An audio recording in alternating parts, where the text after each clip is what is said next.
மெய்யினுள்ளே பாய்ந்திடும் பாரதம் என் உதிரம் தானடி.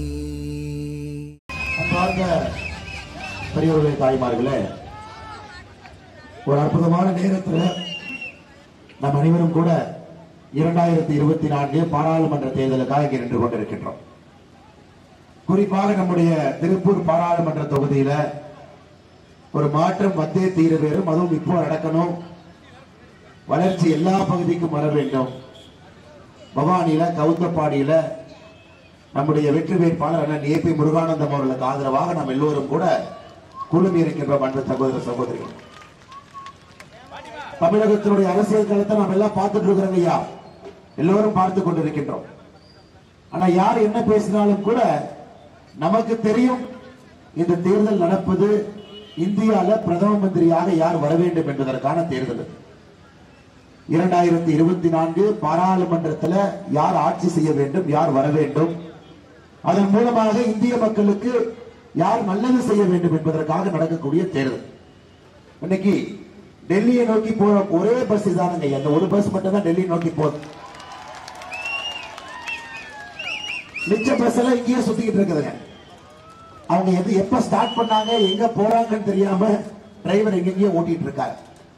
இது ஒரு உள்ளாட்சி தேர்தல் இல்லை, சட்டமன்ற தேர்தல் இல்லை, இது பாரத பிரதமரை தேர்ந்தெடுக்கக்கூடிய தேர்தல். அதுவும் இந்த முறை நாம் முடிவு செய்திருக்கின்றோம். 2014 283 எம்பிக்களோடு வந்தாங்க, 2019 303 எம்பிக்களோடு வந்தாங்க. 2024 இன்னும் வலிமையாக, இன்னும் பலமாக, இன்னும் ஆழமாக 300 பாராளுமன்ற உறுப்பினர்களை தாண்டி நம்முடைய பிரதமர் அவர் வர வேண்டும் என்பதிலே தெல்ல தெளிவாக இருக்கின்றோம். ஐயா, உதாரணத்துக்கு இன்னைக்கு பவானி எடுத்துக்கலாம். நம்முடைய வெற்றி வேட்பாளர் ஏபி முருகானந்தம் அவர்கள் எப்படி வேட்புமனு தாக்கல் பண்ண போனார் பாருங்க. உங்கள் பவானியினுடைய அடையாளத்தை விட்டுக் கொடுக்காம பவானியினுடைய ஜம்காலத்தை போட்டுட்டு தான் வேட்புமனு தாக்கல் பண்ணவே போனார்.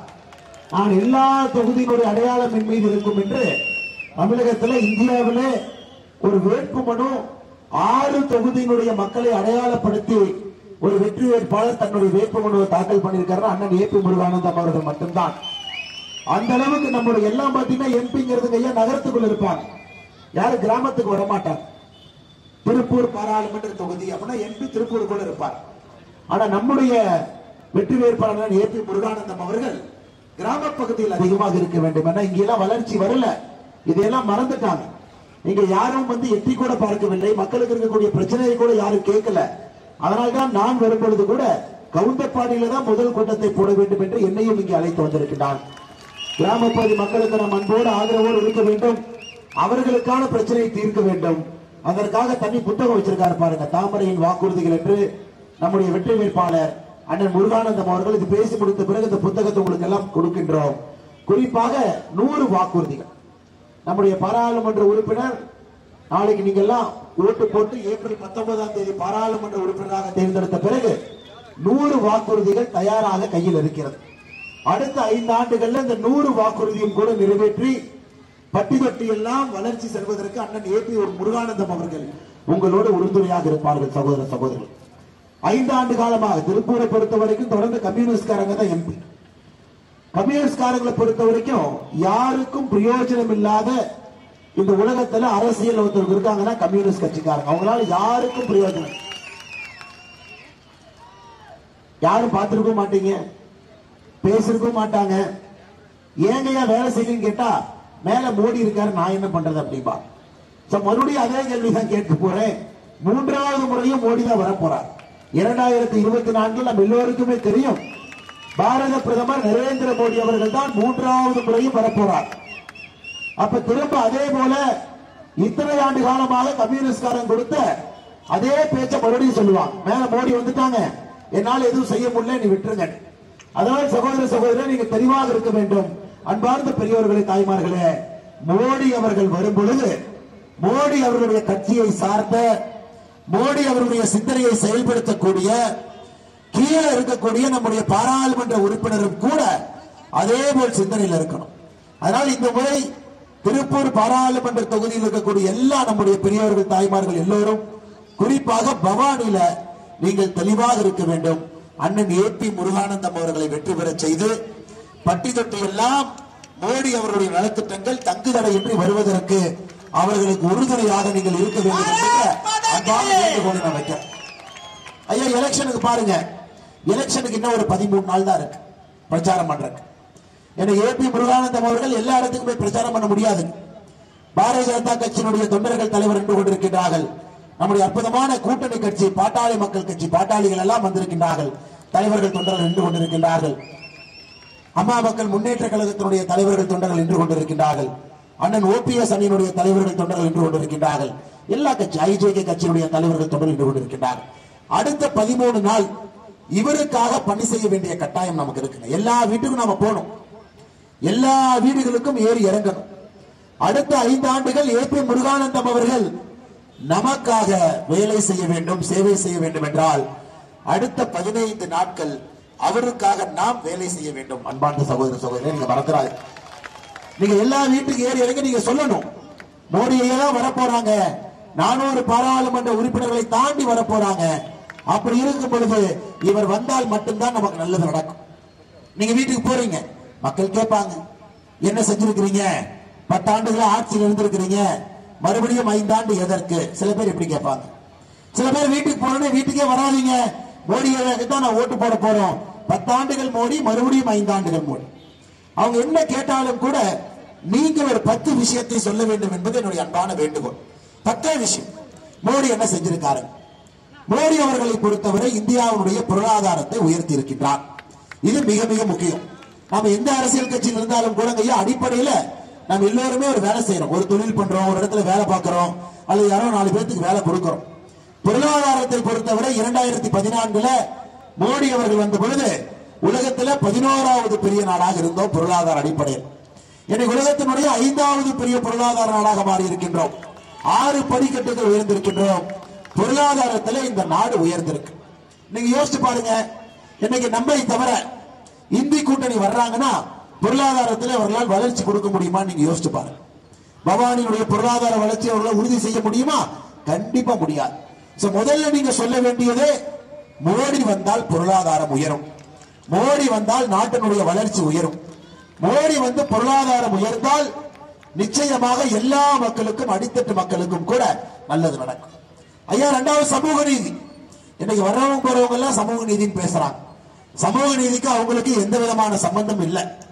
இன்னைக்கு பாருங்க, நம்முடைய ஆட்சி பாருங்க, 76 அமைச்சர்கள் இருக்கக்கூடிய மத்திய அரசு ஆட்சியில 11 அமைச்சர்கள் பெண்கள், 12 அமைச்சர்கள் பட்டியலின சகோதர சகோதரிகள், 27 அமைச்சர்கள் பிற்படுத்தப்பட்ட வகுப்பிலிருந்து வந்திருக்கிறாங்க. மறுபடியும் சொல்றேன் கேளு, நம்முடைய மொத்தமாக இருக்கக்கூடிய 76 அமைச்சர்கள்ல 11 அமைச்சர்கள் பெண்கள், 12 அமைச்சர்கள் பட்டியலின சகோதர சகோதரிகள், 27 அமைச்சர்கள் பிற்படுத்தப்பட்ட வகுப்பிலிருந்து வந்திருப்பவர். இதே தமிழகத்தில் இருக்கக்கூடிய திராவிட முன்னேற்ற கழகத்தினுடைய ஆட்சியை பாருங்க, மொத்தம் 35 அமைச்சர்கள், 2 பெண்கள், 2 பேர் பட்டியலின சகோதர சகோதரிகள். அந்த 2 பெண்கள் ஒருத்தர் வந்து குடும்ப கோட்டா, ஃபேமிலி கோட்டா, அப்படின்னா அவங்க அப்பா எம்எல்ஏ எம்பியா இருந்திருப்பாங்க, திமுக அவங்களுக்கு கொடுத்திருக்காங்க. சகோதர சகோதரி, நன்பாக உணர்ந்து கொள்ள வேண்டும். இன்னைக்கு இந்தியால அரசியல்ல, ஆட்சியில உண்மையான சமூக நீதியை ஒரு கட்சி பின்பற்றுகிறது, ஒரு கூட்டணி பின்பற்றுகிறது என்றால் நம்முடைய தேசிய ஜனநாயக கூட்டணி, பாரதிய ஜனதா கட்சி, பாரத பிரதமர் நரேந்திர மோடி அவர்கள் என்பதை நீங்கள் மறந்துவிடக் கூடாது. 3வது மக்கள் கேட்பாங்க, ஐயா 10 ஆண்டு காலமா ஆட்சியில் இருந்திருக்கீங்க, நீங்க என்ன சாதிச்சிருக்கீங்க? ஐயா, நம்மை பொறுத்தவரை 4 ஜாதிகளைத்தான் பிரதமர் மோடி அவர்கள் நம்புகின்றார். தமிழ்நாட்டில் இவங்க பண்ற ஜாதி அரசியல் இல்லைங்க ஐயா. 4 ஜாதி. முதல் ஜாதி ஏழை ஜாதி, 2வது ஜாதி பெண்கள் ஜாதி, 3வது ஜாதி இளைஞர்கள் ஜாதி, 4வது ஜாதி விவசாயிகள் ஜாதி. ஐயா, இந்த 4 ஜாதிகளுக்குத்தான் 10 ஆண்டு காலமாக நம்முடைய எல்லா திட்டங்களும் இந்த 4 மனிதர்களை நோக்கி வந்திருக்கு. இன்னைக்கு 45 லட்சம் விவசாயிகளுக்கு வருடத்திற்கு 6000 ரூபாய் கொடுக்கிறோம் ஐயா. 45 லட்சம் விவசாயிகளுக்கு நல்லா யோசிச்சு பாருங்க, ஒருத்தர் 2 பேர் இல்லைங்க. 45 லட்சம் விவசாயிகளுக்கு வருடத்திற்கு நீங்கள் 6000 ரூபாய் கொடுக்கும் பொழுது இதுவரை 30,000 ரூபாய் வங்கி கணக்கு வந்திருக்கு. எந்த விவசாய பெருமக்கள், உதாரணத்திற்கு திருப்பூர் மாவட்டத்தை எடுத்துங்க ஐயா, இந்த ஒரு மாவட்டத்தில் மட்டுமே 6000 ரூபாய் வாங்கக்கூடிய விவசாயிகள் 89,490 பேர். 1,00,000க்கு 10,000 பேர் குறைவங்க ஐயா திருப்பூர் மாவட்டத்தில் மட்டுமே. அத்தனை பேருடைய வங்கி கணக்குக்கு 6000 ரூபாய் வருஷத்துக்கு வருது. இதுவரை 15 தவணையில தவணைக்கு 2000, 30,000 ரூபாய் அவங்களுடைய வங்கி கணக்குக்கு வந்திருக்கு. விவசாய பெருமக்களை பொறுத்தவரை திட்டங்கள். பெண்களுக்கு உங்களுக்கு தெரியும், எதுவுமே சொல்லாம நம்ம செஞ்சுட்டு இருக்கிறோம் ஐயா.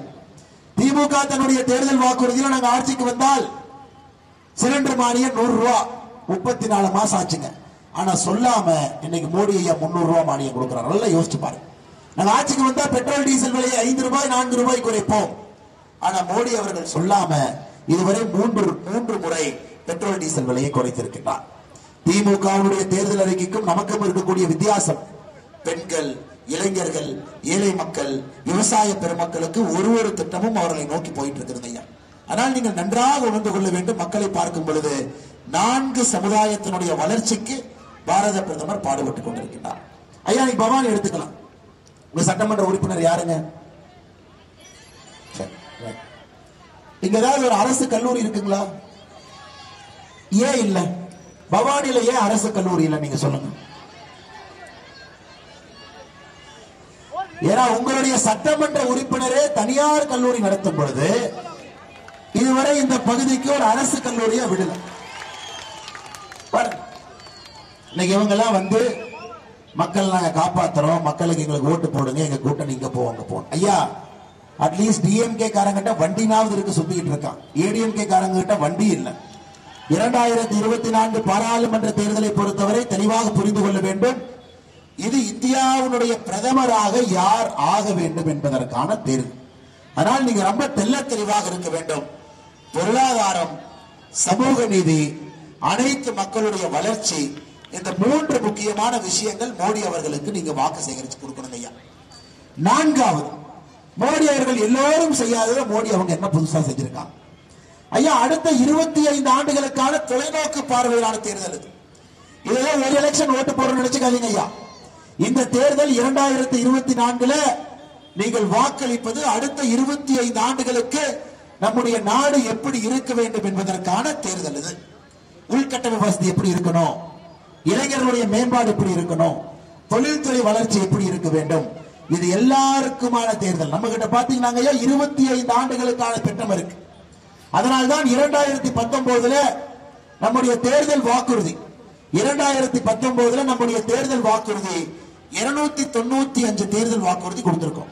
நீங்க யாராச்சும் படிச்சிருக்கீங்களா, பாத்தீங்களா, நேரம் இருந்துச்சா உங்களுக்கு? 295 தேர்தல் வாக்குறுதி 2019 கொடுத்தோம். அம்மா எத்தனை நிறைவேற்றிருக்கிறோம்? நம்ம 2019 பாராளுமன்ற தேர்தலுக்கு தேசிய ஜனநாயக கூட்டணி பாரதிய ஜனதா கட்சி தேர்தல் அறிக்கையில 295 புள்ளி விவரம் கொடுத்திருக்கிறோம். எவ்வளவு நிறைவேற்றிருப்போம் நீங்க நினைக்கிறீங்க? எல்லாங்கிறார் அண்ணன். நீங்க சொல்லுங்க மாதேசன், நீங்க சொல்லுங்க. கிட்டத்தட்ட எல்லாம் முடிச்சுட்டோம், எல்லாம் பண்ணிட்டோம் அப்படிங்கிறார். நீங்க சொல்லுங்க தாய்மார் ஒருத்தர் சொல்லுங்க ஐயா. நம்முடைய 295 தேர்தல் வாக்குறுதியும் ஜனவரி மாசம் 3வது வாரமே கடைசி வாக்குறுதியை முடித்து 295 வாக்குறுதியை நிறைவேற்றிருக்கின்றோம். நீங்க இன்னைக்கு நியாயமா நம்ம ஓட்டு போடணும், நேர்மையா ஓட்டு போடணும்னா ஏபி முருகானந்தன் எங்க தேர்தல் வாக்குறுதி எடுத்துட்டு வருவார். 295 வாக்குறுதி. திமுக கூட்டணியில் இருக்கக்கூடிய கம்யூனிஸ்ட் அந்த வேட்பாளர் அவங்க தேர்தல் வாக்குறுதி எடுத்துட்டு வரும். இன்னொரு கட்சி அவங்க தேர்தல் வாக்குறுதி எடுத்துட்டு வரும். 3 பேரும் தேர்தல் வாக்குறுதியை படிக்கணும். ஐயா இதானுங்க ஐயா உண்மை. ஏன்னா 2029 இப்ப நம்ம 100 கொடுக்கிறோம். அதை செய்வோமா செய்ய மாட்டோமா அப்படிங்கறதுக்கான ஒரு விஷயம் என்னன்னா ஐயா 3 பேரும் தேர்தல் வாக்குறுதி எடுத்துக்கொண்டு வரோம். நீங்க கேளுங்க வேட்பாளர். நாங்கள் உறுதியாக சொல்லுகின்றோம், 295 தேர்தல் வாக்குறுதியும் நிறைவேற்றிவிட்டு நம்முடைய வெற்றி வேட்பாளர் அண்ணன் ஏபி முருகானந்தம் அவர்கள் உங்க முன்னால் நின்று கொண்டிருக்கின்றார். 295 நிறைவேற்றியாச்சு. 295 நான் திராவிட முன்னேற்ற கழகத்தினுடைய நண்பர்களுக்கு 2 மாதமாக சொல்லிக் கொண்டிருக்கின்றேன், நாங்கள் சவாலுக்கு தயார், நீங்க யாராவது சவாலுக்கு தயார்னா வாங்க, தேர்தல் வாக்குறுதியை மக்கள் மன்றத்தில் வைப்போம் என்று. அந்த அளவுக்கு நம்முடைய ஆட்சி இந்த 10 ஆண்டு காலமாக இருக்கிற சகோதர சகோதரிகளே, அதை நீங்க மறந்துடக்கூடாது. அடுத்து நீங்க திராவிட முன்னேற்ற கழகம் பாருங்க, நாம் இன்னைக்கு தொழில் வளர்ச்சிக்காக நின்று கொண்டிருக்கின்றோம். தொழில் வளர்ச்சி, எல்லா மக்களும் வளரணும், தொழிற்சாலைகள் வர வேண்டும், எல்லா இடத்திலும் கூட வேலை வாய்ப்பை உருவாக்க வேண்டும். இது நம்முடைய அடிப்படை திட்டம். ஆனால் திராவிட முன்னேற்ற கழகத்தை பொறுத்தவரை வளர்ச்சி என்பது கோபாலபுர குடும்பம் வளர்ந்தால் மட்டும் வளர்ச்சி நினைக்கிறான். ஐயா, உங்களுக்கு தெரியும், வளர்ச்சியும் வீக்கமும் பார்க்கறதுக்கு ஒன்னா தான் இருக்கும். நமக்கு வளர்ச்சி வேண்டும், வீக்கம் வேண்டாம். திராவிட முன்னேற்ற கழகத்தினுடைய 33 மாத கால ஆட்சி என்பது அது வீக்கமோ தவிர வளர்ச்சி இல்லை. வீக்கம்னா கட்டிங்க ஐயா, அதை கட் பண்ணி எரிஞ்சிடும். இவர்கள் கோபாலபுர குடும்பம் மட்டும் வளர்ந்தால் அது வளர்ச்சி என்று நினைக்கின்றார்கள். புற்றுநோயை போல, கேன்சரை போல திராவிட முன்னேற்ற கழகம் வந்த பிறகு 33 மாதத்துல எல்லா பக்கம் இந்த கொடூரம் பரவி கிடக்குது. லஞ்ச லாவண்யம் இல்லாம ஒரு வேலை நடக்காதுங்க, கமிஷன் இல்லாம வேலை நடக்காது. திமுக காரங்களை கோபாலபுரத்தில் அவங்க ஆடிட்டர் பிடிக்காம எந்த வேலையும் நடக்காது. அதனால்தான் தமிழ்நாட்டில் தொழில்துறை வளர்ச்சி குறைந்து கொண்டிருக்கிறது. முதலமைச்சர் எங்க போனார்? துபாய் போனாருங்க, பணம் வந்துச்சு. 6000 கோடி வரல. முதலமைச்சர் சிங்கப்பூர், ஜப்பான் போனார், பணம் வந்துச்சுங்களா? வரல. முதலமைச்சர் ஸ்பெயினுக்கு போனார், பணம் வருமா? கண்டிப்பா வராது. எதுவுமே கிடையாது, வளர்ச்சி எங்கேயுமே இல்லைங்க. கரண்ட் பில் ஏத்திட்டாங்க. கரண்ட் பில் எப்படி ஏத்திட்டாங்க பாருங்க. நிலை கட்டணம் உயர்வு, சோலார்ல இருந்து எடுத்தீங்கன்னா அதுக்கு உயர்வு, பீக் அவர் டிமாண்ட் சார்ஜ் அது உயர்வு, எல்லா அதாவது கரண்ட் பில் ஏத்துறது இல்லைங்க, யோசிச்சு கரண்ட் பில் ஏத்திருக்கிறாங்க. இந்த மாதிரி இந்தியாவில் எவனுமே ஏத்த மாட்டோம். அதனாலதான் பாத்தீங்கன்னா புலால் சிறையில் உட்கார்ந்துருக்காரு. ஒரு கரண்ட் பில் எப்படி ஏத்துறாங்க பாருங்க. இந்த மாதிரி கரண்ட் பில் ஏத்தி பார்த்தது இல்லைங்க. இந்த மாதிரி கரண்ட் பில் ஏத்தி பார்த்தது. கரண்ட் பில்ல இந்த யூனிட்டுக்கு ஏத்து, பீக் அவர் 8 மணி நேரம் பீக் அவர் அதை ஏத்து, நிலை கட்டணம் ஏத்து, டிரான்ஸ்பார்மர் சார்ஜ் ஏத்து, ஒருவேளை நீங்க சோலார் போட்டு அதுல எடுத்தீங்கன்னா யூனிட்டுக்கு ₹1.10 கொடு, அதை ஏத்து. சோ உங்களுக்கு எந்த விடிவெள்ளியும் கிடையாது, எல்லா பக்கம் ஏத்தியாச்சு. கரண்ட் பில்லை பொறுத்தவரை சுத்தி ஏத்தி இருக்கின்றார்கள். குறிப்பாக இங்க இருக்கக்கூடிய சிறு குறு தொழிலாளர்கள் உங்களுக்கு தெரியும், தப்பிக்கவே முடியாத அளவுக்கு பண்ணிருக்கிறான். விடியல் தருகின்றேன் என்று சுடுகாட்டுக்கு பாதை ஓட்டு கொடுத்திருக்கிறாங்க. 33 மாதமாக விடியல் தர்றேன் சுடுகாட்டுக்கு பாதையை போட்டு நம்மை அழைத்து சென்று கொண்டிருக்கிறார். அதனால் சகோதர சகோதரிகளே, எந்த காரணத்திற்கும் கூட திராவிட முன்னேற்ற கழகம் தலைமையிலான கூட்டணிக்கு நீங்கள் அளிக்கக்கூடிய ஓட்டு என்பது ஒரு பிரயோஜனம் இல்லாத ஓட்டு கிடையாது. காரணம், அடுத்த 5 ஆண்டு இதே பஞ்சப்பாட்டு பாடுவாங்க. மேல மோடி வந்துட்டாருங்க, நாம என்னங்க பண்றது, மோடி வந்துட்டார் நான் என்னங்க பண்றது. இப்படி எத்தனை வருஷம் பஞ்சப்பாட்டு பாடுவீங்க? 2014 இதே பஞ்சப்பாட்டு, 2019 இதே பஞ்சப்பாட்டு. சோ உனக்கும் பிரயோஜனம் இல்லை, மக்களுக்கு பிரயோஜனம் இல்லை. எதற்காக நீங்க தேர்தல் நிக்கிறீங்க? அதனால் சகோதர சகோதரிகளை, இந்த தேர்தல் மோடி ஜெயிக்கிறாங்கன்னு தெரிந்த பிறகு நீங்கள் எல்லாம் நம்முடைய பாரதிய ஜனதா கட்சி தேசிய ஜனநாயக கூட்டணிக்கு நீங்கள் ஆதரவு கொடுக்கணும், வலிமைப்படுத்தும். மோடி ஐயாவை 400 பாராளுமன்ற உறுப்பினர்களை தாண்டி மோடி ஐயாவை நீங்கள் வலிமைப்படுத்த வேண்டும் என்பதுதான் உங்கள் முன்னால் நான் வைக்க வேண்டிய அன்பான வேண்டுகோள். ஐயா 6வது கேட்பாங்க, என்ன செஞ்சிருக்கீங்க அப்படி? ஐயா, ஒரு வலிமையான நாட்டை உருவாக்கி இருக்கின்றோம் தாய்மார்களே. வலிமையான நாடு. தீவிரவாதிகள் பிரச்சனை இல்ல, உள்நாட்டு பிரச்சனை இல்லை. இதாங்க மத்திய அரசு வேலை. மத்திய அரசுடைய வேலை என்னங்க? இதான் மத்திய அரசுடைய வேலை. மோடி வேலை என்ன? காலைல சைக்கிள் போறதா ஸ்டாலின் ஐயா மாதிரி? இல்லைங்க. மோடி ஐயா வேலை இந்த நாட்டை உறுதியாக வைத்திருக்க வேண்டியது மோடி ஐயாவுடைய வேலை. இந்த நாடுல இதுவரை குண்டுவெடிப்பு இல்லை,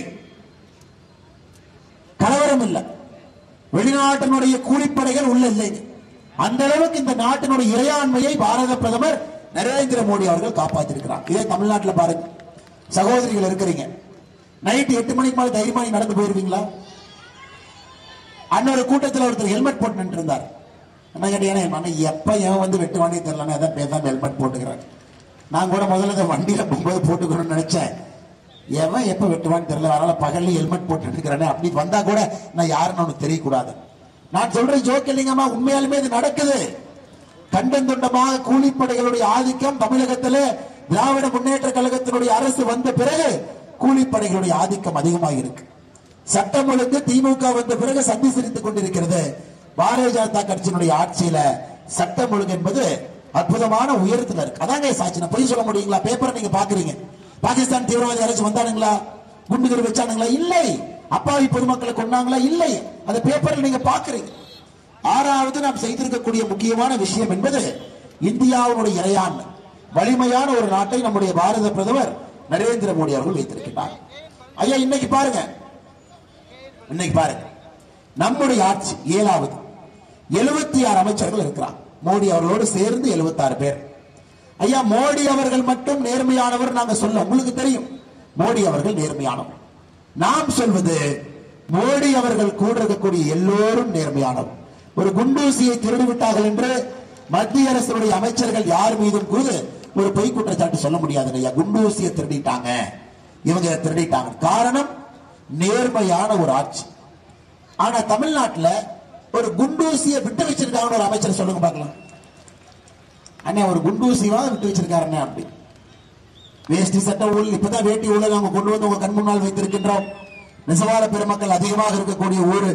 வேட்டி வாங்குறதுல முறைகேடு 170 கோடி ரூபாய் அடிச்சிருக்கிறாங்கம்மா. அதை வந்து நாம விஜிலன்ஸ் அண்ட் ஆன்டி கரப்ஷன்ல கம்ப்ளைண்ட் கொடுத்திருக்கிறோம்.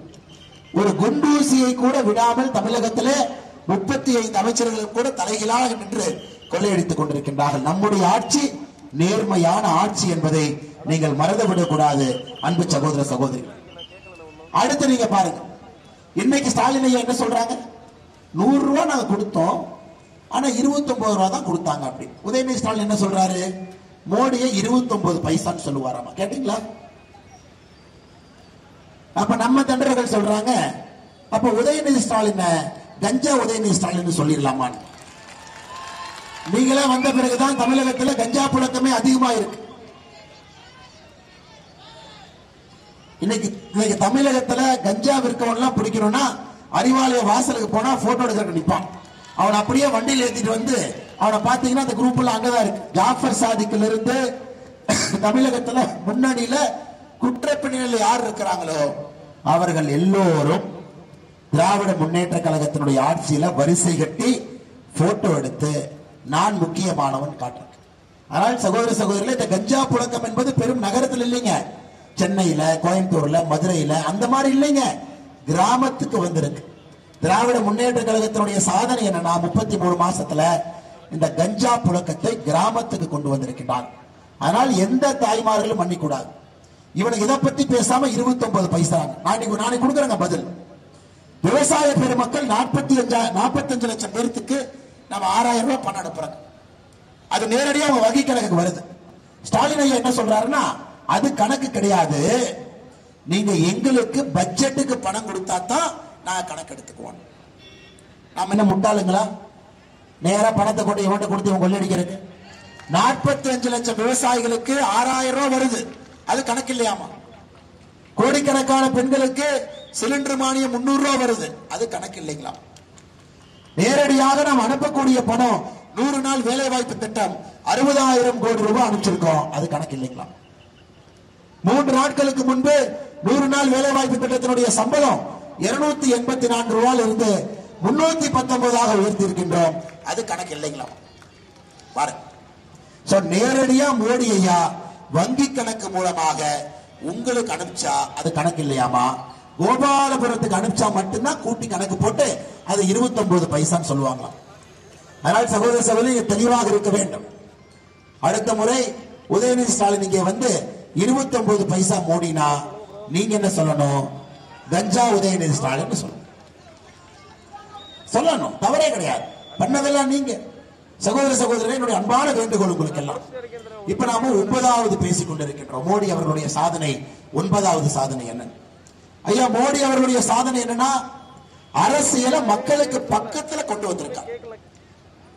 மக்களுக்கு பக்கத்துல. இதற்கு முன்பு எந்த பிரதமரை இவ்வளவு அருகில நம்முடைய நாட்டின் மீது, நம்முடைய கலாச்சாரத்தின் மீது ஒரு தனி பாசம் இருக்கக்கூடிய எந்த பிரதமர் நாம பார்த்திருக்கிறோம்? பாராளுமன்றத்தினுடைய மைய கட்டிடத்தில் செங்கோல் தமிழுடைய பெருமையை உலகம் முழுவதுமே, திருக்குறளை உலகம் முழுவதும் எடுத்துட்டு போறாருங்க. உலகத்தினுடைய தொன்மையான மொழி தமிழ் மொழிங்கிறார். நல்லா யோசிச்சு பாருங்க. நம்முடைய கலாச்சாரத்திற்கு, நம்முடைய பாரம்பரியத்திற்கு, நம்முடைய மொழிக்கு இதுவரை யாரும் கொடுக்காத ஒரு அங்கீகாரத்தை பாரத பிரதமர் நரேந்திர மோடி அவர்கள் நமக்காக கொடுத்திருக்கின்றார் என்பதை நீங்கள் மறந்துவிடக் கூடாது. நம்முடைய மொழிக்கும் நம்முடைய கலாச்சாரத்திற்கும் பாடுபடக்கூடிய பாரத பிரதமர் நரேந்திர மோடி அவர்களுக்கு 2024 குறைந்தபட்சம் 400 பாராளுமன்ற உறுப்பினர்களை அவர் கொடுக்கும். ஐயா, 10வது கடைசியா 10வது கேட்பாங்க, 10 ஆண்டுகள் 10 விஷயம் சொல்லுங்க. 10வது உங்க எல்லோருக்குமே தெரியும், மோடி அவர்களை பொறுத்தவரை ஒரு சாமானிய மனிதனாக இருந்து, சாமானிய மனிதன் ஐயா யாருக்கு பிள்ளையா பிறக்கல, அவருக்கு எதுவுமே தங்கத்தட்டுல வச்சு கொடுக்கல, உழைத்து உழைத்து உழைத்து சாமானிய மனிதர்களை மட்டும்தான் அங்கீகாரம் பண்றார். பத்மா விருது யாரு கொடுக்கிறாருங்க? யாரு கொடுக்கிறாருங்க ஐயா பத்மா விருது? அம்மா சாதாரண மனிதர்களை கண்டெடுத்து பத்மா விருது. முதன் முதலாக இந்திய அரசியல்ல ஒரு சாமானியர்களுக்கு மரியாதை இருக்கக்கூடிய ஒரு ஆட்சினா மோடி அவர்களுடைய ஆட்சி. இதுக்கு மேல மரியாதை இல்லைங்க. சாமானிய மனிதர் யாரும் கண்டுக்க மாட்டாங்க. மனதின் குரல், மனதின் குரல்ல சாமானிய மனிதர்களை பத்தி பேசிட்டு இருக்காரு. இவங்க இதை பண்ணாங்க, இவங்க இதை பண்ணாங்க, இந்த ஊர்ல இருக்கிறாங்க. அதனால் நாம் எல்லாம் சாமானிய மனிதர்கள். சாமானிய மனிதனை கௌரவப்படுத்தக்கூடிய நரேந்திர மோடி அவர்களுக்கு சாமானிய மனிதர்களுடைய வாக்கு இருக்க வேண்டும். சகோதர சகோதரிகள், சாமானிய மனிதர்கள் இப்பதான் மரியாதை இந்திய அரசியல். இதுக்கு முன்னாடி மரியாதை இல்லைங்க. ஒரு குடும்பத்திலிருந்து வந்தாங்க, அவங்களுக்குள்ள சுத்திக்கிட்டு இருந்தாங்க. ஒரு விருது கொடுப்பதிலிருந்து, கௌரவம் செய்வதிலிருந்து சாமானிய மனிதர்களுக்கு மரியாதை கொடுக்கக்கூடிய பாரத பிரதமர் நரேந்திர மோடி எங்கே? இந்தி கூட்டணியில் இத்தனை பேர் நிக்கிறாங்க. பிரதம மந்திரி வேட்பாளர் யாருன்னு தெரியாது. நாங்க ஒரு வீடியோ போட்ட, நீங்களா பாத்தீங்களா? ஒரு 10 பேர் பொண்ணு பார்க்க போறாங்க, பொண்ணு இருக்கிறாங்க. ஒரு பொண்ணோட அப்பா என்ன நினைப்பாங்க? மாப்பிள்ளை தரமா இருக்கிறாங்களா, நல்ல மாப்பிள்ளையா, இந்த மாப்பிள்ளையை நம்பி நம்ம பொண்ணை கல்யாணம் பண்ணி கொடுத்தா நம்ம பொண்ணை நல்லா பாத்துக்குவாங்களா, இந்த பொண்ணு நல்ல வீட்டுல போய் நல்லா வாழுவாங்களா, இதான் பாப்பாங்க. பொண்ணோட அப்பா கேட்கிறாங்க, அண்ணா இத்தனை பேர் வந்திருக்கிறீங்க, மாப்பிள்ளை யாருன்னு. அரவிந்த் கெஜ்ரிவால் சொல்றார், நான் இப்பதாங்க புதுசா வந்திருக்கேன், நான் தாங்க புது மாப்பிள்ளை. ராகுல் காந்தி சொல்றாரு, ஏங்க 15 வருஷமா மாப்பிள்ளையா இருக்கிறதுக்கு முயற்சி பண்ணிட்டே இருக்கிறேன், நான் தான் மாப்பிள்ளை. லல்லு பிரசாத் யாதவ் பையன் சொல்றா, இல்லைங்க நானும் மாப்பிள்ளை தான். லல்லு பிரசாத் யாதவ் சொல்றாரு, நான் மாப்பிள்ளையா இருக்கும் போது நீ எங்கேயா வந்தேன்? ஆனால் சகோதர சகோதரிகளே, அவங்க கிட்ட பிரதம மந்திரி வேட்பாளரே இல்லை. பிரதம மந்திரி வேட்பாளரே இல்லை. பிரதம மந்திரி வேட்பாளர் இல்லாம நாட்டை எப்படி ஒப்படைப்பீங்க? எல்லாம் உட்காந்து ஒரு ஆட்டை அறுக்கிற மாதிரி அறுத்துக்குவாங்களா? இந்த மாநிலத்தை நீ வச்சுக்க, இந்த துறையை நீ வச்சுக்க, இவ்வளவு பணத்தை நீ கொள்ளையடிச்சுக்க. அது 2004 இருந்து 14 வரை இதுதாங்க ஐயா நடந்தது. இந்த நாட்டை ஆட்டை அறுப்பது போல் அறுத்து இவர்களே பிரித்து சூறையாடினார்கள். அதுலதான் 12 லட்சம் கோடி ரூபாய் லஞ்ச லாவணியத்தை பார்த்தேன். 12 லட்சம் கோடி ரூபாய் காங்கிரஸ் கடைசி 10 ஆண்டு 2004 இருந்து 14 வரை அவர்களுடைய லஞ்ச ஊழல் 12 லட்சம் கோடி ரூபாய். அதனால்தான் அன்பு சகோதர சகோதரிகளே, நீங்கள் தெளிவாக இருக்க வேண்டும். இது இந்தியாவை யார் ஆள வேண்டும் என்பதற்கான அரசியல். நீங்கள் போடக்கூடிய ஒரு ஓட்டும் கூட பாரத பிரதமரை வலுப்படுத்தக்கூடிய வாக்காக இருக்க வேண்டும். வேற யாருக்கு நம்ம ஓட்டு போட்டா கூடங்க அதுல இருந்து ₹1 நமக்கு பிரயோஜனம் கிடையாது. அதனால அன்பு சகோதர சகோதரிகளே, உங்களிடம் வைக்கக்கூடிய அன்பான வேண்டுகோள், நீங்க இந்த முறை ஏப்ரல் 19ஆம் தேதி எல்லோரும் தாமரை சின்னத்திற்கு வாக்களிக்கணும், அனைவரும். காரணம் ஐயா, அடுத்த தலைமுறைக்கான தேர்தல், அது அடுத்த தலைமுறைக்கான தேர்தல், குழந்தைகளுக்கான தேர்தல். உங்க குழந்தை அடுத்த 25 ஆண்டுகள் எப்படி இருக்க வேண்டும் என்று இந்த தேர்தல் முடிவு செய்யும். நீங்க யாருக்கு ஓட்டு போட்டாலும் பிரயோஜனம் இல்லை. உதாரணத்துக்கு திமுக முதலமைச்சர் செய்யாதது, திமுக அமைச்சர் பவானிக்கு செய்யாதது திமுக கூட்டணி எம்பி செய்ய போறாருங்களா? இன்றைக்கு இங்கே செய்ய முடியும் என்றால் நம் முன்பு இருக்கக்கூடிய ஒரே ஒரு வேட்பாளர் அண்ணன் ஏபி முருகானந்தம் அவர்கள் மட்டும்தான். அவரை நீங்கள் வெற்றி பெற செய்ய வேண்டும் என்று பணிவன்போடு கேட்டுக்கொள்கின்றேன். அதே நேரத்தில் இங்க இருக்கக்கூடிய எல்லா தலைவர்களுக்கும் கூட நான் நன்றி சொல்ல வேண்டிய நேரம் வந்திருக்கிறது. முதல் முக்கியத்துவம் நம்முடைய கூட்டணி கட்சியினுடைய அன்பு தொண்டர்கள், தலைவர்கள் நமக்காக களத்தில் இறங்கி கடுமையாக பாடுபட்டுக் கொண்டிருக்கின்றார்கள். பாட்டாளிகளாக களத்தில் இருக்கக்கூடிய பாட்டாளி மக்கள் கட்சியினுடைய மாவட்ட செயலாளர் அண்ணன் கிருஷ்ணமூர்த்தி அவர்களுக்கு, தொகுதி பொறுப்பாளர் லோகநாதன் அண்ணன் கோவிந்தசாமி அவர்களுக்கு எங்களுடைய நெஞ்சார்ந்த நன்றிகளை தெரிவித்துக் கொள்கின்றேன். அம்மா மக்கள் முன்னேற்ற கழகம் மாவட்ட செயலாளர் சதாசிவமூர்த்தி அவர்கள், தொகுதி பொறுப்பாளர் மகாலிங்கம் அவர்கள், பார்த்திபன் அவர்கள் நன்றி தெரிவித்துக் கொள்கின்றோம். நம்முடைய டாக்டர் ஐயாவுக்கு பெரிய கனவுங்க, மிகப்பெரிய கனவு. அவருடைய கனவு குடியில்லாத ஒரு சமுதாயத்தை உருவாக்க வேண்டும் என்று. எனக்கு தேசிய ஜனநாயக கூட்டணியில டாக்டர் ஐயா மோடி ஐயாவோடு இணைந்திருக்கின்றார். அப்படிப்பட்ட சமுதாயத்தை முழுமையாக நம் கூட்டணியால் உருவாக்க முடியும் என்று டாக்டர் ஐயா பெரிய நினைக்கிறாங்க. நிச்சயமாக இணைந்து நாம் அதை செயல்படுத்தி காட்டுவோம். நம்முடைய கூட்டணி என்பது 2026 ஆட்சி மாற்றத்திற்கான கூட்டணி. 2024 ஆரம்பிச்சு அதுவரை போறோம். அதே போல அண்ணன் டிடிவி தினகரன் அவர்கள் முழுமையாக தன்னுடைய ஆதரவோடு களத்தில் இருக்கின்றார்கள். அவருக்கும் நன்றி தெரிவித்து, ஓபிஎஸ் அணி, அனைத்து இந்திய அண்ணா திராவிட முன்னேற்ற கழகத்தினுடைய தொண்டர்கள் உரிமை மீட்பு குழு, அதனுடைய மாவட்ட செயலராக இருக்கக்கூடிய கோவிந்தன் அவர்களுக்கு இந்த நேரத்தில் நன்றி கலந்த தொண்டர்களுக்கும் வாழ்த்துக்களை வணக்கங்களை தெரிவித்து தமிழக மக்கள் முன்னேற்ற கழகத்தினுடைய மாவட்ட செயலாளர் மயில்துரை அவர்கள், தொகுதி பொறுப்பாளர் துரைசாமி அவர்கள், சின்னசாமி அவர்கள், சுப்புலட்சுமி அவர்களுக்கு நன்றிகளை தெரிவித்து புதிய நீதி கட்சியினுடைய மாநில நிர்வாகி அருள் ஜோதி அவர்களுக்கு வணக்கத்தை நன்றிகளை தெரிவித்து நம்முடைய பாரதிய ஜனதா கட்சியுடைய கடுமையான உழைப்பாளிகள் இங்கே நின்று கொண்டிருக்கின்றனர். பாராளுமன்றத்தினுடைய அமைப்பாளர் செந்தில்வேல் அவர்கள், இணை அமைப்பாளர் விஜயகுமார் அவர்கள், பாராளுமன்றத்தினுடைய பொறுப்பாளர் அண்ணன் கனக சபாபதி அவர்கள், முன்னாள் சட்டமன்ற உறுப்பினர் அண்ணன் வி கே சின்னசாமி அவர்கள், ஈரோடு வடக்கு மாவட்டத்தினுடைய தலைவி அக்கா கலைவாணி விஜயகுமார் அவர்கள், ஈரோடு தெற்கு மாவட்டத்தினுடைய தலைவர் அருமை சகோதரர் வேதானந்தம் அவர்கள், சட்டமன்றத்துடைய அமைப்பாளர் சித்தி விநாயகம் அவர்கள், இணை அமைப்பாளர் வித்யா ரமேஷ் அவர்கள், பொறுப்பாளர் உத்தரசாமி அவர்கள், மாவட்ட செயற்குழு மூத்த நிர்வாகியாக இருக்கக்கூடிய ஜீவானந்தம் அவர்கள், துணைத் தலைவர் மனோகர் அவர்கள், செயலாளர்கள் கண்ணன் பழனிசாமி அவர்கள், பொருளாளர் மாணிக்கம் அவர்கள், நம்முடைய ஆற்றல் மிகுந்த கடுமையாக பணி செய்யக்கூடிய ஒன்றிய தலைவர்கள் பவானி நகர் நந்தகுமார் அவர்கள், பவானி வடக்கு தனக்கோடி அவர்கள், பவானி தெற்கு துரைசாமி அவர்கள், அம்மாப்பேட்டை கிழக்கு மகாலிங்கம் அவர்கள், அம்மாப்பேட்டை மேற்கு ஈஸ்வரன் அவர்கள், இந்த பகுதியினுடைய சமூக சேவகர், காலம் சென்ற பெரியவர், நமது மூத்த முன்னோடி ஐயா சலங்கப்பாளையம் சுப்பிரமணியம் அவர்கள் சில நாட்களுக்கு முன்பு இருநடி சேர்ந்திருக்கின்றார். அவருடைய ஆன்மா சாந்தி அடைய வேண்டும் என்ற இந்த நேரத்தில் வேண்டி இங்க வந்திருக்கக்கூடிய எல்லா அன்பு தொண்டர்கள் தலைவர்களுக்கு மறுபடியும் நான் வைக்கக்கூடிய அன்பானது வேண்டுகோள், அடுத்த 15 நாட்களுக்கு ஐயா களம் தயாரா இருக்கு. உறுதியா ஏபி முருகானந்தம் அவங்க தான் ஜெயிக்க போறாங்க. 2 லட்சம் வாக்குகள் வித்தியாசத்துல உங்களுடைய அன்பையெல்லாம் பெற்று ஜூன் 4ஆம் தேதி வெற்றி வேட்பாளராக ஏபி முருகானந்தம் அவர்கள் மாற இருக்கிறார். அடுத்த 15 நாட்கள் நாம் எல்லோரும் கூட ஒரு இல்லத்திற்கும் செல்ல வேண்டும், மக்களை சந்திக்கணும். 10 விஷயம் மட்டும் சொல்லுங்க ஐயா. 10 விஷயம் நாம் என்ன செஞ்சிருக்கிறோம்? 33 மாத காலத்துல திராவிட முன்னேற்ற கழகம் எவ்வளவு பெரிய துரோகம் அவர்கள் ஆட்சியிலிருந்து செய்திருக்கின்றார்கள் என்று நீங்கள் சொல்ல வேண்டும்.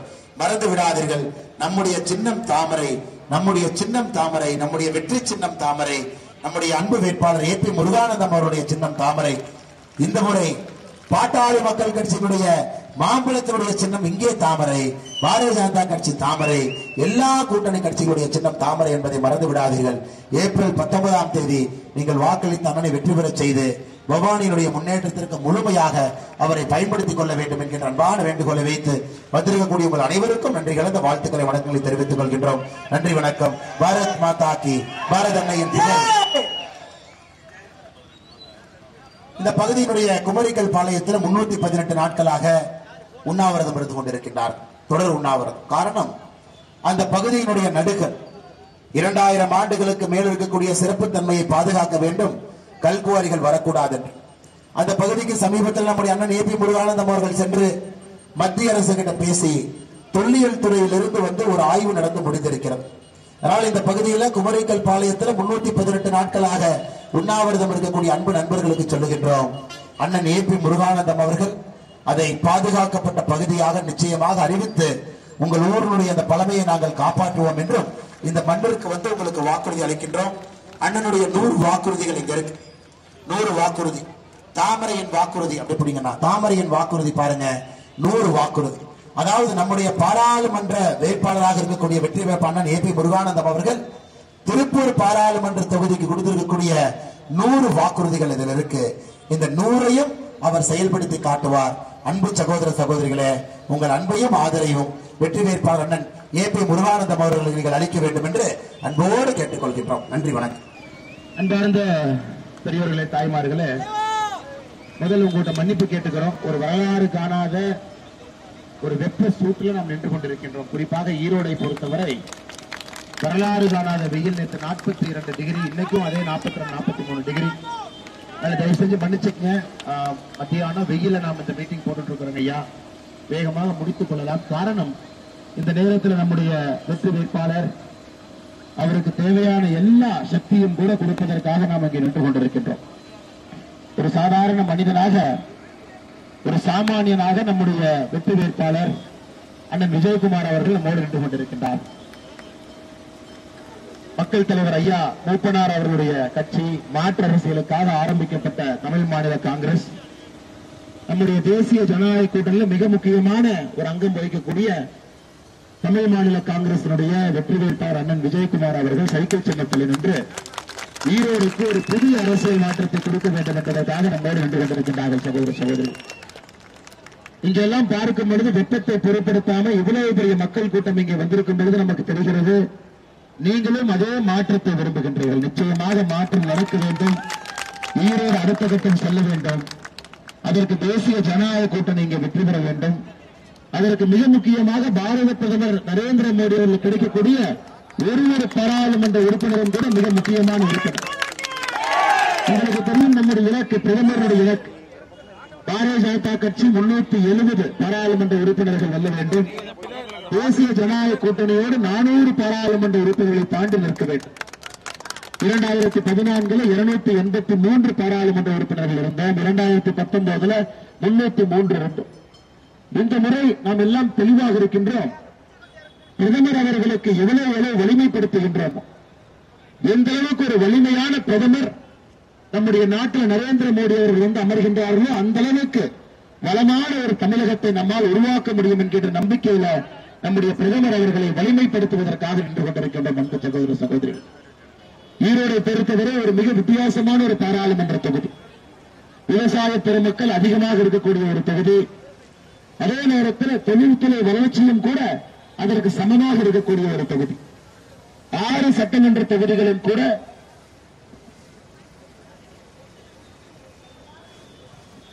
6 சட்டமன்ற தொகுதிகளும் கூட அற்புதமான மக்கள் வாழக்கூடிய குமாரபாளையம், ஈரோடு மேற்கு, கிழக்கு, மொடக்குறிச்சி, தாராபுரம், காங்கை எல்லா பகுதிகளும் கூட அடிமட்ட மக்கள் இருக்கக்கூடிய பிரச்சனைகள் இன்னும் இருக்கின்றன.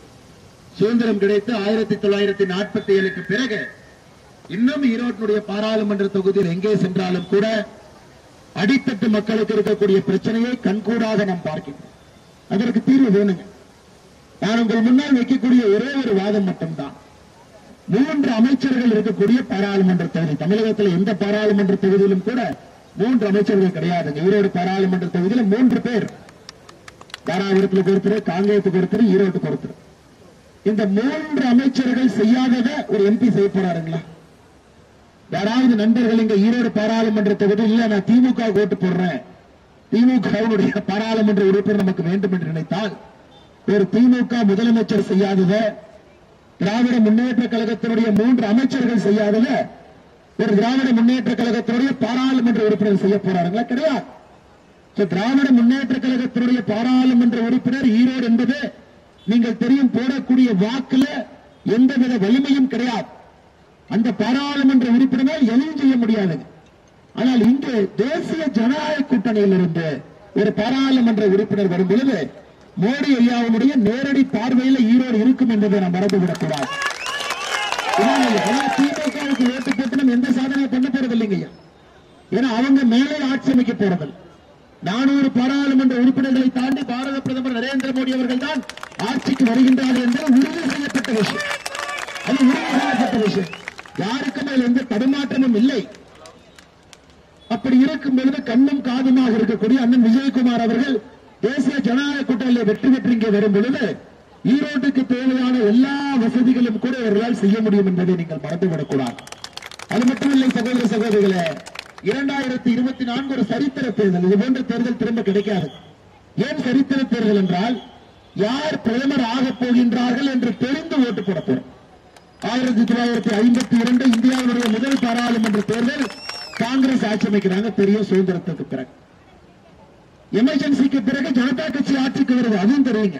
ஓட்டு போடுறதுக்கு முன்னாடி 2 தேர்தலுக்கு பிறகு இன்னைக்கு ஒரு தேர்தல், வாக்கு செலுத்துவதற்கு முன்பே யார் பிரதமராக வரப்போகின்றார்கள் தெரிஞ்சு ஓட்டு போடுறோம்னா அது 2024 பாராளுமன்ற தேர்தல் என்று நாம் மறந்து விடக்கூடாது. ஐயா, உங்களுக்கு தெரியும் யார் பிரதமராக வருகின்றார்கள் என்று தெரிந்த பிறகு நமக்கு தெரியும் நம்முடைய வாக்கு பிரதமரை வலிமைப்படுத்த வேண்டுமோ தவிர எதிர்கட்சி நண்பர்களுக்கு வாக்களித்து தேவையில்லாம நம்முடைய ஓட்டுனால எந்த பயனும் இல்லாம ஒரு வேலை நம்ம செய்யக்கூடாதுங்க ஐயா. அதனால்தான் அன்பார்ந்த மக்களே, நம்முடைய ஈரோடு பாராளுமன்ற தொகுதியில் இருக்கக்கூடிய அன்பு சொந்தங்களே, நீங்கள் எல்லாம் களத்துல மக்கள்கிட்ட அந்த ஒரு விஷயத்தை சொன்னீங்கன்னா போதும். நமக்கு தேசிய ஜனநாயக கூட்டணியிலிருந்து சைக்கிள் சின்னத்துல அண்ணன் விஜயகுமார் அவர்கள் வெற்றி பெற வேண்டும். இவர் வந்தால் மட்டும்தான் ஈரோடை பொறுத்தவரை நேரடி கண்காணிப்புல, பிரதமருடைய நேரடி கண்காணிப்புல ஈரோடு பாராளுமன்ற தொகுதி இருக்கும் என்கின்ற வாதத்தை நீங்க வைக்கணும். திமுக காரங்களை பொறுத்த வரைக்கும் இன்னைக்கு எல்லாம் பாருங்க, இளைஞரணி சீட்டு கொடுத்திருக்கிறாங்க. உதயநிதி ஸ்டாலின் மேற்பார்வையில் இருக்கு. 3 அமைச்சர்கள். எவ்வளவு பணம் வேண்டுமானாலும் ஈரோடு பாராளுமன்ற தொகுதியில் செலவு செய்யலாம். இதான் வெளியே மக்கள் பேசுகிறார். ஆனா நம் முன்னால் இருக்கக்கூடிய இந்த சாமானியன் பவானியிலிருந்து கோவை வரை தேசிய நெடுஞ்சாலையில் 10,000 மரக்கன்றுகள் நட்டிருக்கின்றார். 10,000 மரக்கன்றுகள் நட்டு வளர்க்கிறார். ஐயா, ஒரு பாராளுமன்ற உறுப்பினர் அடிப்படை தகுதி என்னன்னா, ஒரு மக்கள் சேவகனாக இருக்க வேண்டும். அடிப்படை தகுதி. எம்பி எலெக்ஷன்ல அடிப்படை தகுதி. அடிப்படை தகுதி மக்களுக்கு சேவை பண்றாங்களா? 10,000 மரக்கன்றுகள் பவானியிலிருந்து கோயம்புத்தூர் வரை 6 முறை பசுமை காவலன் என்கின்ற விருது. 6 முறை. இதெல்லாம் அதிகாரம் இல்லாம இல்லையா? அதிகாரம் இல்லாம ஒரு சாமானிய மனிதனாக அண்ணன் ஜி.கே. வாசன் ஐயாவுடைய முழு அன்பை பெற்று தமிழ் மாநில காங்கிரசினுடைய சாதாரண தொண்டராக இருந்த அண்ணன் விஜயகுமார் அவர்கள் செய்திருக்கக்கூடிய பணி அளப்பெரிய ஒரு பணி. இன்னைக்கு உங்கள் முன்னால் நாம் நின்று கொண்டிருப்பது, நீங்கள் எல்லோரும் அவருக்கு ஒரு அதிகாரம் கொடுக்கும்.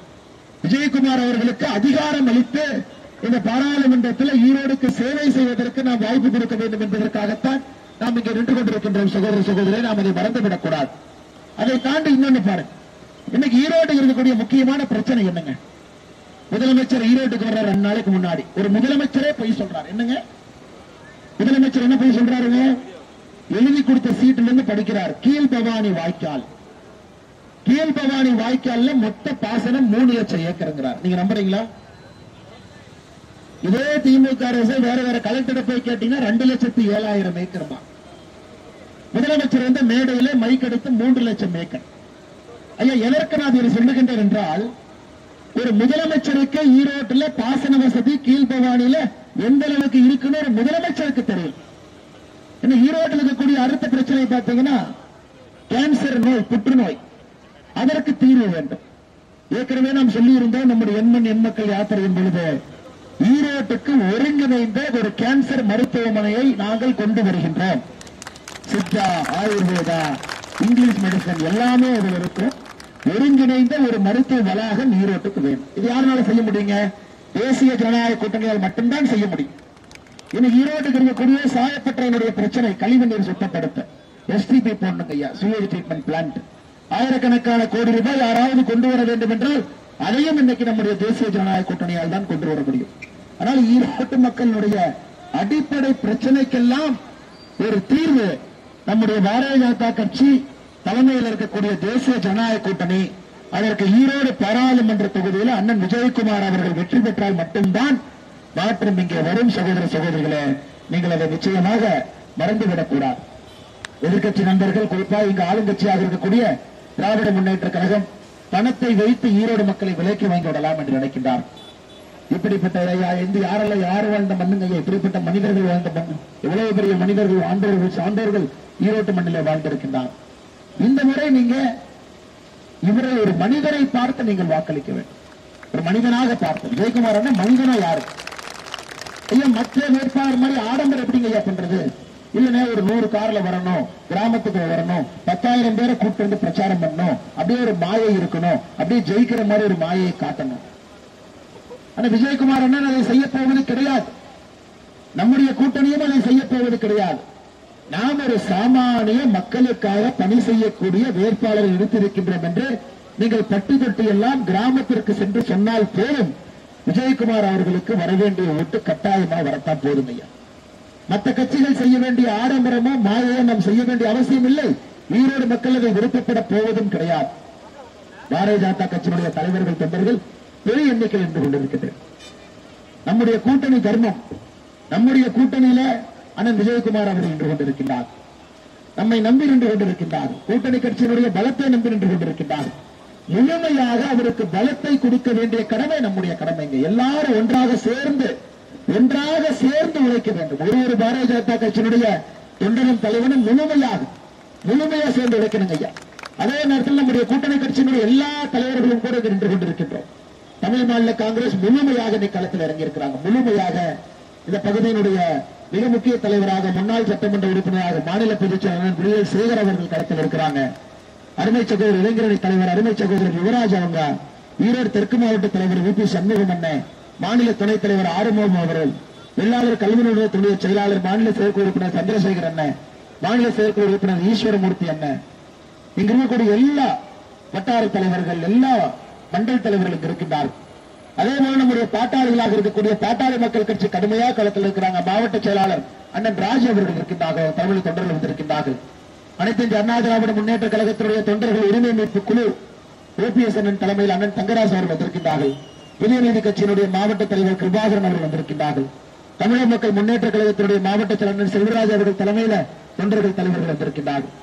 அம்மா மக்கள் முன்னேற்ற கழகம் சார்பாக மாநில நெசவாளர் அணி தரணி சண்முகம் அவர்கள், மாவட்ட செயலாளர்கள் எல்லோரும் இங்கே வந்திருக்கின்றார்கள். இந்திய ஜனநாயக கட்சியிலிருந்து அண்ணன் லாரன்ஸ் அவர்கள், காமராஜர் மக்கள் கட்சி செல்வராஜ் அவர்கள், இந்திய மக்கள் கல்வி முன்னேற்ற கழகத்தினுடைய எல்லா தலைவர்கள் நிர்வாகிகள் இருக்கிறார். மிக முக்கியமாக பாரதிய ஜனதா கட்சியினுடைய தலைவர்கள் தொண்டர்களுக்கு என்னுடைய அன்பான வேண்டுகோள். இந்த 10 ஆண்டுகளாக கடுமையாக உழைத்திருக்கின்றோம். இவர் எம்பியாக வேண்டும் என்பது நம்முடைய சுயநலம். நம்முடைய சுயநலம் விஜயகுமார் அவர்கள் ஈரோடு பாராளுமன்ற தொகுதியில பாராளுமன்ற உறுப்பினராக வர வேண்டும் என்பது ஒரு பாரதிய ஜனதா கட்சியினுடைய தொண்டன் தலைவர்களுடைய சுயநலம். காரணம், 10 ஆண்டு காலமாக உழைத்திருக்கின்றோம், மக்கள் மன்றத்திற்கு சென்றிருக்கின்றோம், சிறப்பாக ஆட்சி நடத்தி இருக்கின்றோம். இன்னைக்கு இந்த பகுதியில் நம்முடைய கூட்டணி கட்சியினுடைய ஒரு வேட்பாளரை ஜெயிக்க வைத்து மோடி அவருடைய ஆசைப்படி 400 பாராளுமன்ற உறுப்பினர்கள் கூட்டணி மூலமாக வர வேண்டும் என்பதை நம்ம ஒரு கூட்டணி அனுப்பி வைக்கணும்.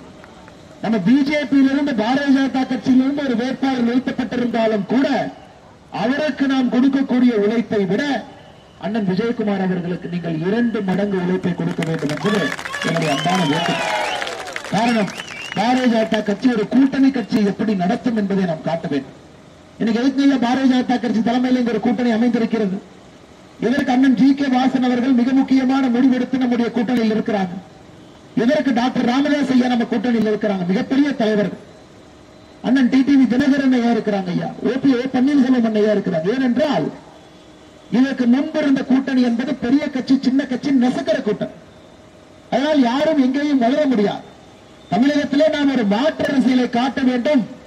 அவர்களுக்கெல்லாம் நாம் வேறு விதம் தனியா நிக்கிறோம். நாங்க 2026 ஆட்சி மாற்றம் வர வேண்டும் என்றால் நம்முடைய கூட்டணியை நாம் எப்படி நடத்துகின்றோம் என்பதை மக்கள் பார்ப்பார்.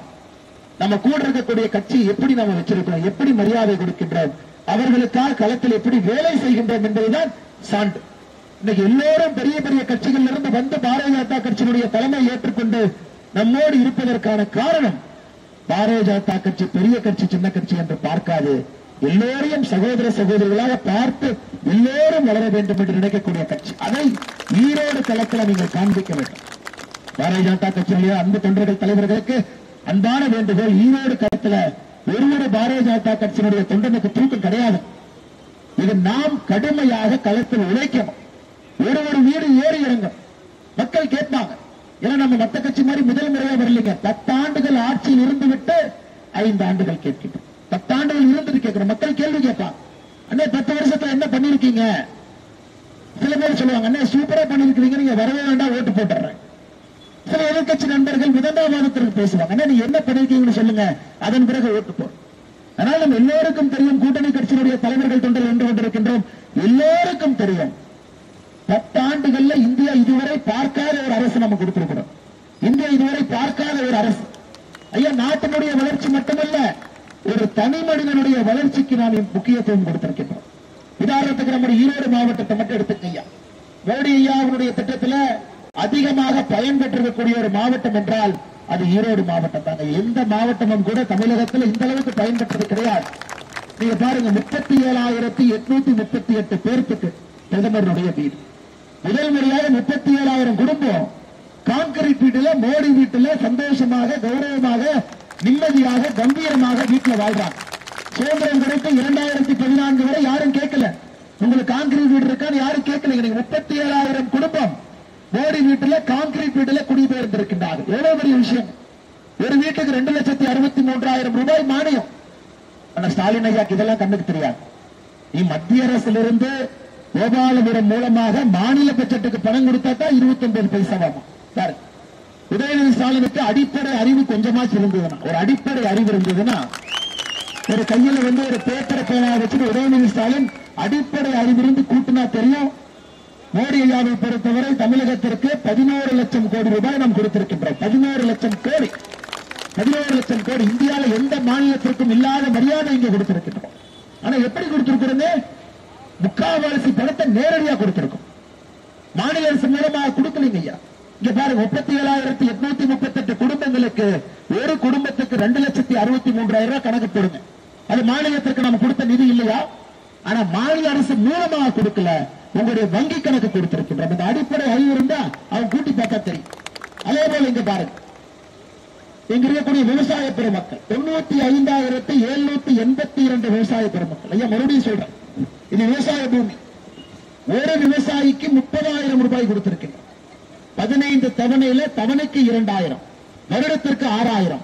15 தவணையில தவணைக்கு 2,000, 30,000 ரூபாய். 95,000 பேருக்கு நீங்க கணக்கு போடுங்க ஐயா. 1 லட்சம் பேருக்கு கணக்கு போடுங்க. 1 லட்சம் பேருக்கு 30,000 ரூபாய் வங்கி கணக்குக்குன்னா இது தமிழக மக்களுக்கு நாம் பணம் கொடுக்கவில்லையா? நேரடியாக வங்கி கணக்கு கொடுத்தா கணக்கு இல்லைங்களா? கோடிக்கணக்கான நம்முடைய சகோதரி தாய்மார்களுக்கு 300 ரூபாய் கேஸ் மானியம் வருது, அது கணக்கு இல்லைங்களா? அதே போல இங்க பாருங்க, மருத்துவ காப்பீடு ஈரோட்ல மட்டுமே 5 லட்சம் ரூபாய் மருத்துவ காப்பீடு 1,84,153 பேர் பயன்படுத்தி இருக்கிறார். 1,84,000 பேர் பயன்படுத்தி இருக்கிறாங்க. ஏன் கணக்கு இல்லையா? இதை எல்லாம் கூட்ட மாட்டாங்களா? மத்திய அரசு நேரடியா பட்ஜெட்டுக்கு நீ எவ்வளவு பணம் கொடுத்த, அதுதான் 29 பைசா. அதனால்தான் நம்முடைய தொண்டர்கள் தேசிய ஜனநாயக கூட்டணி நாம் முடிவு செய்திருக்கின்றோம், எங்களுடைய அரசியல் மரியாதையான அரசியலாக இருந்தாலும் ஒரு கோட்டை தாண்டும் பொழுது நாங்களும் அந்த கோட்டை தாண்டுவோம். 29 பைசா மோடி என்று சொன்னால் கஞ்சா உதயநிதி என்று திரும்ப நீங்க சொல்லுங்க. கஞ்சா உதயநிதி என்று நீங்கள் சொல்லுங்கள். நீங்க ஆட்சிக்கு வந்த பிறகுதான் தமிழ்நாட்டில் மூளை முடுக்கெல்லாம் கஞ்சா. தமிழ்நாடு வளர்ந்திருக்கோ இல்லையா, கஞ்சா விற்பனை வளர்ச்சி அடைந்திருக்க. முதல்ல பாத்தீங்கன்னா பெரு நகரத்தில் இருக்கக்கூடிய கஞ்சா என்பது கிராமத்துல பஞ்சாயத்துக்குள்ள நீ கஞ்சா எட்டு பார்த்து எப்படிங்க வந்துச்சு? எப்படி வந்துச்சுங்க ஐயா? இதை பத்தி பேசுறதுக்கு முதலமைச்சர் அவர்கள் என் மீது வழக்கு போட்டிருக்கார் சென்னையில். அவரே என் மீது வழக்கு போட்டிருக்கார். அது கஞ்சாவுக்கும் முதல் குடும்பத்திற்கும் தொடர்புன்னு சொல்லிட்டான், அதனால அவருக்கு மானம் போயிடுச்சு. அந்த மானம் இருந்தா தாங்க ஐயா போகணும். 20 ஆண்டு காலமாக என்ன மானம் மானம் எதுக்கு போச்சு? அதனால் சகோதர சகோதரர்களே தெளிவாக புரிந்து கொள்ள வேண்டும். எனக்கு திராவிட முன்னேற்ற கழகத்தினுடைய ஆட்சி என்பது 33 காலமாக விடியல் என்று சொல்லி மக்களை சுடுகாட்டை நோக்கி எடுத்து சென்று கொண்டிருக்கின்றார்கள். சுடுகாட்டுக்கு பாதை போட்டு கொடுத்திருக்கின்றார்கள், விடியல் காட்டில். இதையெல்லாம் மக்கள் மன்றத்தில் நீங்க வைக்கிறங்க ஐயா, அக்ரெசிவா பேசணும். ஒரு வீட்டுல ஏறி இறங்கி மக்கள் முன்னால் உட்கார்ந்து நீங்க சொல்லணும், நாம் என்ன செய்திருக்கின்றோம், இவர்கள் என்ன செஞ்சிருக்கிறார். ஐயா கரண்ட் பில்லை ஏற்றி பார்த்திருக்கோம், விதவிதமா கரண்ட் பில் ஏற்றி பார்த்திருக்கிறீங்களா? அதாவது நிலை கட்டணம் உயர்வா? நமக்கு நிலை கட்டணம் என்னன்னே தெரியாது, அது உயர்த்துறானு. பீக் கவர், ஒரு நாளைக்கு 8 மணி நேரம் பீக் கவர் கட்டணம் உயர்வு. சரிப்பா, ஐயோ இதிலும் தப்பிச்சுக்கலாம், நம்ம சோலார் கீழார் போட்டு அதுல இருந்து பவர் எடுத்துக்கலாம், அதுக்கு யூனிட்டுக்கு 1 ரூபாய் 10 பைசா அதுல ஏத்து. இது போன்ற மின்சார கட்டணத்தை விதவிதமாக உயர்த்தி இந்தியாவில் எந்த ஆட்சியிலும் யாரும் பார்த்ததில்லை. எல்லாத்தையும் உயர்ச்சியாச்சு. பால் விலை, தயிர் விலை ஏற்றாது என்னங்க இருக்கு, சொத்து வரி உயர்வு, தண்ணீர் எல்லாத்தையும் ஏற்றிட்டு மக்களுக்கு நாங்கள் நல்லது செய்திருக்கின்றோம் என்று பேசிக் கொண்டிருக்கிறார். அதனால் சகோதர சகோதரிகளே, சுட்டரிக்கின்ற வெயில் ரொம்ப நேரமா நீங்கள் நின்று கொண்டிருக்கின்றீர்கள். இந்த நேரத்தை அதிகமாக எடுத்துக்கொள்ள விரும்பவில்லை. ஆனால் உயிரை கொடுத்து அந்த களத்தில் பாடுபடுங்க ஐயா, உயிரை கொடுத்து பாடுபடும். நம்முடைய வேட்பாளர் வெற்றி பெற்று ஆக வேண்டும், எந்த மாற்று கருத்து இல்லைங்க ஐயா. இது ஏறி இறங்கணும். சின்னம் சைக்கிள் சின்னம், அது நம்ம எல்லோருடைய சின்னம் தான். பாரதிய ஜனதா கட்சியினுடைய தலைவர் தொண்டர்களுக்கு ஏப்ரல் 19ஆம் தேதி வரை நம்முடைய சின்னம் சைக்கிள் சின்னம் என்பதை நீங்கள் மறந்து விடாதீர்கள். அப்படித்தானே ஒரு கட்சி வளரும், ஒரு கட்சிக்கு மரியாதை அப்படித்தான் கிடைக்கும். நம்முடைய தொண்டர்கள் எப்படி பணி செய்திருக்கின்றார்கள் என்பதை பொறுத்துதான் இந்த கட்சிக்கு மரியாதை இருக்கிறது. இந்தியா முழுவதுமே பாரதிய ஜனதா கட்சியினுடைய வளர்ச்சி என்பது சிறிய கட்சி பெரிய கட்சிகளோடு எப்படி பழகி இருக்கின்றோம் என்பதுதான் நம் கட்சியினுடைய அடிப்படை வளர்ச்சி. அதனால் இங்கு பெரும்பாரியாக இருக்கக்கூடிய எல்லா தலைவர்கள் தொண்டர்களுக்கு அன்பான வேண்டுகோள், மறந்து விடாதீர்கள், சைக்கிள் தான் நம்முடைய சின்னம். இதை விட நல்ல வேட்பாளர் இல்லைங்க. நீங்க வேட்பாளர் 3 பேர்த்த பாருங்க. ஒரு வேட்பாளர்கிட்ட பணம் இருக்கு, பணத்தை வெறி பிடிச்ச மாதிரி செலவு பண்ணி ஜெயிச்சிடலாம் ஒரு வேட்பாளர். இன்னொரு வேட்பாளர்கிட்ட 3 மந்திரிகள் இருக்கிறாங்க, அவங்க பேர். இந்த வேட்பாளர் நீங்க தனியா நின்று, இந்த வேட்பாளருக்கு நாம் இந்த நேரத்தில் கை கொடுக்கவில்லை என்றால் எப்ப நாம் கை கொடுக்க? மோடி அவர்களுக்கு 2024 நாம் கை கொடுக்கவில்லை என்றால் எப்ப கொடுக்க போறோங்க ஐயா? திரும்ப நமக்கு தெரியாது. மோடி அவர்களுக்கு வாக்களிக்க உங்களுக்கு ஒரு வாய்ப்பு திரும்ப கிடைக்குமா எனக்கு தெரியாதுங்க ஐயா. அது ஆண்டவருடைய கையில, மோடி ஐயா கையில் இருக்கு. ஆனால் நீங்கள் புரிந்து கொள்ளுங்கள், 2024 தேர்தல் என்பது இந்தியாவுக்கு நல்லா புரிஞ்சு இது போன்ற ஒரு தலைவன் இயற்கை உருவாக்கி கொண்டு வர வேண்டும். திரும்ப மோடியை போல ஒரு தலைவன் இந்தியாவிற்கு கிடைப்பதற்கு நம்முடைய தலைமுறை, நம்முடைய குழந்தை தலைமுறைக்கு வாய்ப்பில்லை, அவர்களுடைய குழந்தை தலைமுறைக்கு வாய்ப்பு இருக்கலாம். அப்ப இந்த ஓட்டை நம்ம மோடிக்கு போலினாங்க எப்ப போட போறோம்? இப்படிப்பட்ட ஒரு மனிதன் 10 ஆண்டு காலமாக நமக்காக உழைத்திருக்கக்கூடிய பாரத பிரதமர் அவர்களுக்கு நாம் இந்த முறை வாக்களிக்கவில்லை என்றால் எப்பொழுது வாக்களிக்க போகிறோம்? அது அன்பு சகோதர சகோதரிகளை அன்பார்ந்து வேண்டும். நமக்கு இன்னும் 13 நாள் இருக்கு. அண்ணன் விஜயகுமார் அவரை எல்லா பக்கம் ஏறி இறங்கிடுவாரு. ஆனா சைக்கிள் கொஞ்சம் மெதுவாக சென்றாலும் கூட இலக்கை சென்று அடையும். அதுதான் ஆமை எப்பொழுதும் வெல்லும். இன்னைக்கு அவங்க நினைக்கலாம், நாங்கெல்லாம் வேகமா ஓடுறோம், ஆமை மெதுவா வருதுன்னு. ஐயா, நமக்கு எல்லாத்துக்குமே ஆமை கதை தெரியும், ஆமை முயல் கதை தெரியும். நல்லா நான் வச்சுக்கணுங்க. ஈரோட்ல இன்னைக்கு சைக்கிள் சின்னம் ஆமை தான். ஆனால் ஆமை முயல் கதையில கடைசியாக வெல்லப்போவது எப்பொழுதும் ஆமை என்பதை நீங்கள் யாரும் மறந்துவிடக்கூடாது. அடுத்த 13 நாட்கள் எல்லாம் ஓடுறவெல்லாம் படுத்துருவான். யாரெல்லாம் ஓடுற எல்லாம் சைடுக்கு வந்துருவான். ஓடுற மாதிரி தெரியும். ஊர் அமைச்சர்கள், களப்பணியாளர்கள், பணம், அது இதுன்னு. ஆனால் இந்த ஆமை வெல்லத்தான் போகிறது. நம் மக்கள் மனதில் மெதுமெதுவாக எல்லா பக்கம் சின்னம் போய் சேர்ந்துருச்சு. எல்லா விவசாய பெருமக்களும் திரண்டு நிற்கின்றார்கள். மாற்றம் வேண்டும் என்று நிற்கின்றார்கள். இது போன்ற ஒரு நல்ல மனிதன், பேசுவதற்கு கூட கடினமான வார்த்தை கூட வராத ஒரு நல்ல மனிதன் 10,000 மரங்கள் வைத்து, இன்னைக்கு பாருங்க எவ்வளவு சூட்டில் இருக்கிறோம். இன்னைக்கு பாருங்க, ஒரு மனுஷன் 10,000 மரம் வச்சு தண்ணி ஊற்றுறது கொஞ்சமாச்சு சூட்டை குறைப்பதற்காக முயற்சி செய்திருக்கின்றார். 6 முறை பசுமை காவலர் பேர். இதை விட நல்ல வேட்பாளர் இந்த 3 பேர்த்தை பார்த்து நீங்க சொல்லுங்க ஐயா. 3 வேட்பாளரை பார்த்து நீங்க சொல்லுங்க, இந்த வேட்பாளருக்கு என்ன குறை? ரொம்ப அருமையானது. அதனால் பெரியவர்களை, தாய்மார்களை அன்பார்ந்த வேண்டுகோள், நாம் அனைவரும் ஒன்றாக இணைந்து அண்ணன் விஜயகுமார் அவர்களை வெற்றி பெற செய்வது நம்முடைய ஜனநாயக தார்மீக கடமை. அதை நீங்கள் செய்ய வேண்டும் என்கின்ற அன்பான வேண்டுகோளை உங்களுக்கு வைத்து இங்க வந்திருக்கக்கூடிய எல்லா அன்பு சொந்தங்களுக்கும் கூட, வெயில் இருக்கீங்க ஐயா, நிறைய பேசக்கூடாது, அம்மா எல்லாம் தண்ணி குடிக்கணும், மறந்து விடாதீர்கள். நம்முடைய வெற்றி சின்னம் தாமரை தாமரை தாமரை என்பதை மறந்து விடாதீர்கள்.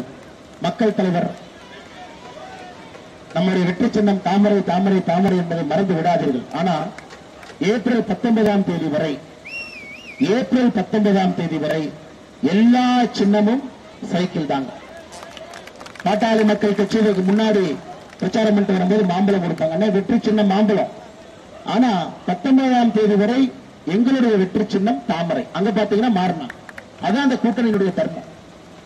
பாட்டாளி மக்கள் கட்சி நண்பர்கள் பேசும்போது மாம்பழத்தை மேல கொடுத்தாங்க, வெற்றி சின்னம் மாம்பழத்தை காட்டுங்க, மாம்பழத்தை காட்டு. ஆனால் 19ஆம் தேதி வரை எங்களுடைய சின்னம் தாமரை. ஏன்னா அங்கே ஏபி முருகானந்தம் அவர் நின்று கொண்டிருக்கின்றார்கள். இதற்கு முன்பு பவானி சட்டமன்ற தொகுதியில பேசும்போது இங்கே யாரெல்லாம் தாமரை போட்டு வந்திருக்கிறோம், கையில தாமரை இருக்கு. நம்முடைய வெற்றி சின்னம் தாமரை. ஆனா 19ஆம் தேதி வரை இங்க சைக்கிள், மறந்துடாது. அதே போல எந்த கூட்டணி கட்சி இங்க இருந்தாலும் கூட நம்முடைய வெற்றி சின்னம், நமக்கு தனித்தனி சின்னம் இருந்தாலும் கூட நாம் சைக்கிளை எடுத்து சென்றுதான் மக்களிடம் சேர்த்து இவரை வெற்றி பெற செய்ய வேண்டும். அது அன்பார்ந்த பெரியவர்களே, தாய்மார்களே, சைக்கிள் ஏழை மக்களுடைய சின்னம், நிலையான சின்னம், எப்பொழுதும் எல்லோருக்கும் இருக்கக்கூடிய சின்னம். பெருந்தலைவர் ஐயா மிகப்பெரிய மனிதர்கள், அவருடைய அரசியல் குற்றையில வந்த நேர்மையான ஒரு மனிதன். நம்முடைய பாரத பிரதமர் சொன்னாங்க, இந்தியாவிற்கு கிடைத்திருக்க வேண்டிய ஒரு பிரதமர், ஆனால் சதி செய்து அந்த பதவி கிடைக்காத மக்கள் தலைவர் ஐயா ஜி.கே. மூப்பனார் அவர்களுடைய சின்னம். இந்த சின்னத்திற்கு ஒரு பெரிய ஒரு அரசியல் மாற்றத்திற்கெல்லாம் அப்பப்ப காரணமா இருந்த சின்னம். தமிழ்நாட்டில் முக்கியமான அரசியல் மாற்ற காலகட்டத்தில் எப்பொழுதும் சைக்கிள் இருந்தது. இன்னைக்கு 2024 அரசியல் மாற்றத்திலும் கூட சைக்கிள் இருக்கும், மறந்து விடாதீர்கள். அண்ணன் விஜயகுமார் அவர்களை நீங்கள் வெற்றி பெற செய்ய வேண்டும் என்று அன்போடு வேண்டிக் கொண்டு வந்திருக்கக்கூடிய எல்லா தலைவர்கள் தொண்டர்களுக்கு நன்றி வாழ்ந்த வாழ்த்துக்களை வழக்கங்களை தெரிவித்து, எல்லாரும் தயவு செஞ்சு கொஞ்சம் தண்ணி குடிங்க ஐயா. முடிந்த பிறகு எல்லாரும் தயவு செய்து தண்ணி குடிங்க, தண்ணி குடிங்க. அடுத்த 10 நாட்கள் தேர்தல் பிரச்சாரத்தில் நிறைய தண்ணி குடிங்க.